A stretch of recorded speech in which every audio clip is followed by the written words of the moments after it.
नमस्कार मित्रांनो, स्वागत आहे तुमचं सर्वांचं आजच्या आपल्या नवीन व्हिडिओमध्ये. मित्रांनो, आज मी लाडकी बहीण योजनावर एक व्हिडिओ घेऊन आलेलो आहो. मित्रांनो, लाडकी बहिणांना जे 2100 रुपये जमा होणार आहे, यात एक अपडेट आहे.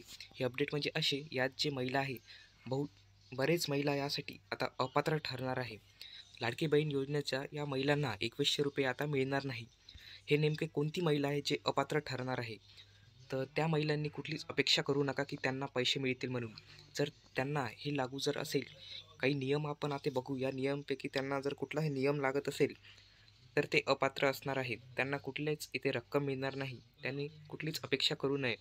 लाडकी बहीण योजनेअंतर्गत पात्र महिलांना 1500 रुपये दिले जात होते, परंतु विधानसभा निवडणुकीपूर्वी देवेंद्र फडणवीस तसेच एकनाथ शिंदे यांचे सरकारने महिलांना वाढती रक्कम देऊन तब्बल 2100 रुपये देण्याचा महत्त्वपूर्ण निर्णय घेतला.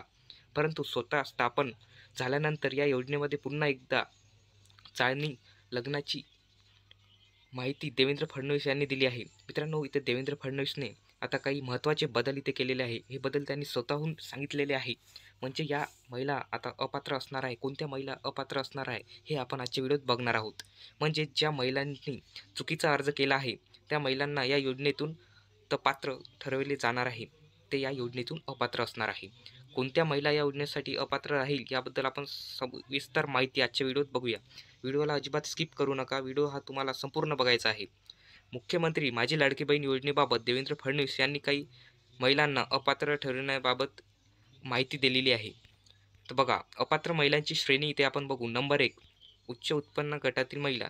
मित्रांनो, जर उत्पन्न हे जास्त असेल, जसे की ज्या महिलांचे उत्पन्न हे वार्षिक उत्पन्न 2.5 लाखापेक्षा जास्त आहे, त्या महिलांना या योजनेचा लाभ अजिबात मिळणार नाही. मित्रांनो, ज्या महिलेचा जो इन्कम आहे, ज्यांचं जे वार्षिक उत्पन्न आहे, हे 2.5 लाखापेक्षा जर जास्त असेल, वरचं असेल, तर त्यांना हा लाडकी बहिणाचा जो लाभ आहे हे मिळणार नाही. नंबर 2वर आहे शासकीय नोकरीत असलेल्या महिला. ज्या महिला नोकरी करतात, गव्हर्नमेंट नोकरी करतात किंवा ते कुठली जर शासकीय सेवेत जर असेल, तर त्यांनासुद्धा या लाडकी बहिणीचे पैसे मिळणार नाही. ज्या महिला किंवा त्यांच्या पती शासकीय किंवा निमशासकीय नोकरीत आहेत, त्या महिलांना योजनेचा लाभ दिला जाणार नाही.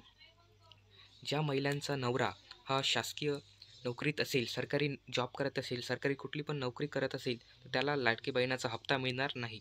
हे आता नवीन नियम आपण इथे बघत आहे. पूर्ण प्रकारे अपडेट व्हिडिओ आहे मित्रांनो. देवेंद्र फडणवीसने स्वतः हे घोषणा केलेली आहे. नंबर 2वर आहे करदाते. करदाते म्हणजे ज्या महिलांच्या कुटुंबात कोणतीही व्यक्ती, म्हणजे ज्यात महिला, पती किंवा कुटुंबातील इतर सदस्य करदाते आहेत, त्या महिला अपात्र ठरणार आहे.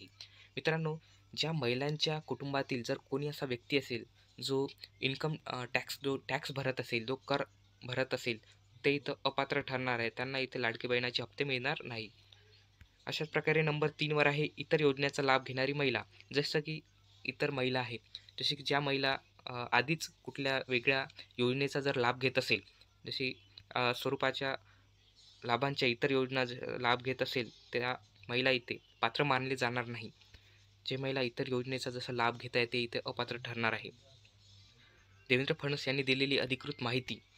मित्रांनो, आता देवेंद्र फडणवीस यांनी अधिकृत नेमकी काय माहिती दिली हे आपण बघूया.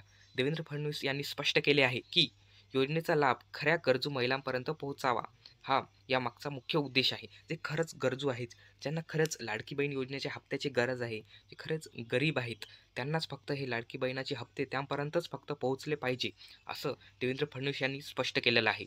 ज्या महिलांना आर्थिकदृष्ट्या सहाय्याची गरज आहे, त्यांसाठीच ही योजना तयार करण्यात आली आहे. यासाठी अपात्र महिलांची यादी तयार करताना पारदर्शक प्रक्रिया राबवली जाईल. मित्रांनो, याची एक अपात्र यादी जाहीर होणार आहे. या पूर्ण प्रक्रिया ते म्हणजे पारदर्शक असणार आहे. हे स्वतः देवेंद्र फडणवीस यांनी स्वतःहून सांगितलेले आहे.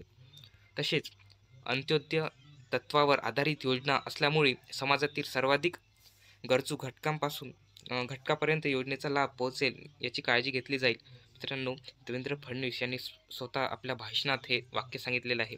अंत्योदय तत्वावर आधारित योजना असल्यामुळे समाजातील सर्वाधिक गरजू घटकांपर्यंत योजनेचा लाभ पोहोचवेल. म्हणजे जे खरंच ज्यांना गरज आहे, अत्याधिक जे घटक आहेत, त्यापर्यंत या योजनेचा लाभ पोहोचवला जाईल, असं देवेंद्र फडणवीस यांनी स्पष्ट केले आहे. तसेच बघा, आणखी महिला आता जे इतर अपात्र महिला आहेत किंवा महिला आता नेमकं काय करू शकतात, ज्यांना या लाडकी बहिणाचा जर लाभ घ्यायचा असेल, तर त्यांनी काय करावे हे सुद्धा इथे स्पष्ट केलेलं आहे. पात्रतेसाठी स्वतःच्या आर्थिक स्थितीची आणि शासकीय निकषांची पडताळणी करावी. मित्रांनो, ज्या महिलांना खरंच वाटतं, की आपल्याला लाडकी बहिणाचे पैसे आपल्यापर्यंत पोहोचावे, त्यांनी काय करायचं आहे, आपलं जे स्वतःची आर्थिक स्थिती आहे, म्हणजे जे त्यांचं वार्षिक उत्पन्न आहे आणि आपण आज जे नियम बघितले, हे तुमचं जर मॅच करत असेल किंवा तुम्ही या नियमात जर बसत असाल किंवा तुमचं काही वेगळं जर असेल, तर तुम्हाला इथे पैसे मिळणार नाही. म्हणून आपण हा व्हिडिओ, हे जे नियम आहे, हे सविस्तर बघावे आणि आपलं वार्षिक उत्पन्न वगैरे व्यवस्थित बघावे. अपात्र ठरलेल्या महिलांनी अपील प्रक्रियेसाठी स्थानिक प्रशासनाकडे संपर्क साधावा. आता यात काय होतं, जे गरीब महिला असतील किंवा ज्यांचं उत्पन्न 2.5 लाखापेक्षा कमी आहे, तर त्यासुद्धा त्या जर अपात्र झाले असेल, चुकून जर त्या अपात्र झाले असेल, तर त्यांनी इथे प्रशासनाकडे आम्हाला पात्र करा किंवा अशी एक मागणी करू शकतात किंवा ते प्रशासनाकडे संपर्क साधू शकतात. तर हे महिला करू शकतात, हे काम करू शकतात.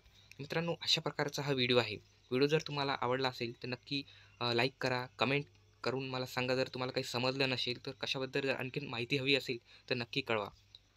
अशा प्रकारे व्हिडिओ आहे. चॅनलवर नवीन असाल तर सबस्क्राईब करा. धन्यवाद.